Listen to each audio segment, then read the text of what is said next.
이름과 삶. 준파 라히리의 이름 뒤에 숨은 사랑. 언젠가부터 책장에 꽂혀 있었던 책이다. 어디선가 추천하는 걸 보고 사둔 모양이다. 책장 정리를 하다가 발견하고 읽기 시작했다. 며칠 동안 고골리의 삶에 쑥 들어가 있었다. 그동안 수없이 들어온 작가 준파 라히리가 인도계라는 걸 책을 읽으며 알았다. 책은 인도에서 미국으로 와 결혼 생활을 하던 아시마의 출산으로 시작된다. 만난 지 몇 시간 만에 결혼을 계획한 아시마와 아쇼크는 과거 우리나라 어르신 세대의 모습과 닮아 있다. 학창시절 고골리의 단편집을 즐겨 읽던 아쇼크는 끔찍한 기차 사고 이후 고국을 떠날 결심을 한다. 최근까지도 들려오는 인도에서의 사건 사고들과 책 속에 그려지는 인도 거리에 대한 묘사는 한 번도 가보지 않은 나라에 대한 막연한 두려움을 증폭시킨다. 미국 최고의 대학을 나와 교수직을 맡게 되면서 점점 나은 형편에서 자녀인 고골리와 소녀를 키운다.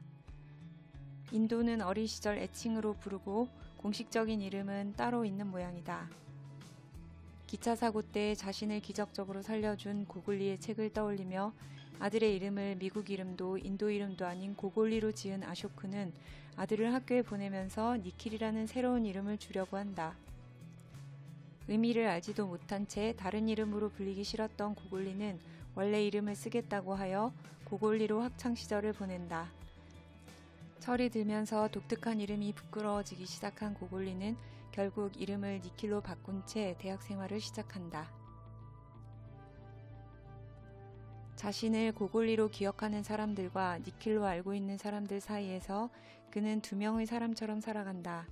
마냥 좋을 것만 같았던 니킬의 삶이 결코 완벽하지만은 않다는 걸 서서히 깨닫는다. 그를 스쳐간 수많은 인연들 중 결혼으로 정착할 것이라 생각했지만 운명은 그를 내버려 두지 않는다. 아버지를 잃은 후 소중함을 깨달은 고골리는 어쩌면 이름을 바꾼 채 살아가는 동안 아버지가 선물한 이름의 고귀함을 서서히 알아가는지도 모르겠다. 내 이름도 어렸을 때는 흔하지만은 않은 것이어서 책에서 등장할 때마다 얼굴을 붉히곤 했던 기억이 난다. 그래서 고골리의 마음을 잘 이해할 수 있었는지도 모른다. 나에게 한때였던 것처럼 고골리도 결국 이름에 숨어있는 아버지의 사랑을 깨닫게 된다. 두 개의 문화 사이에서 살아가는 사람들의 마음을 체험하는 느낌으로 책을 읽었다. 커리와 난을 빼고는 낯설기만 한 인도와 아주 조금 가까워진 것 같다. 얇지 않은 책, 관심 없던 내용에 갈수록 빠져들게 한 건 작가의 이야기 들려주는 방식인 것 같다. 작가는 과거와 현재, 때로는 미래를 오가며 나와는 전혀 상관없는 사람들의 삶에 깊이 개입하게 만들었다. 한동안 준파 라히리의 세계에 빠지지 않을까 싶다. 책 속에 등장한 책들과 작가의 책을 빌리기 위해 도서관에 들러야겠다.